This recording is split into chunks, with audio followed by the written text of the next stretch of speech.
మా ఊర్లో వాళ్ళకు ఛానల్ పెట్టాలని చాలా ఎగతాళి చేస్తారు.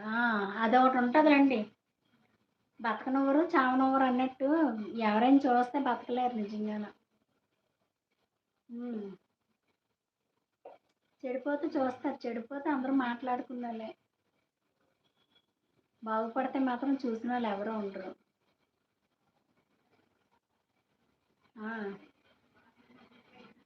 మరి ఏంటనుకున్నారు? కష్టంలో ఉన్నోడు సాయం చేస్తేనే ఆడే నిజమైన స్నేహితులు అవుతారు అంతే. అంతేగాని ఆ కష్టాల్లో ఉంటే ఇంకెత్తి పెట్టినట్టు మాట్లాడతారు. ఏంటనుకున్నారు జనాలు తీరే అంత.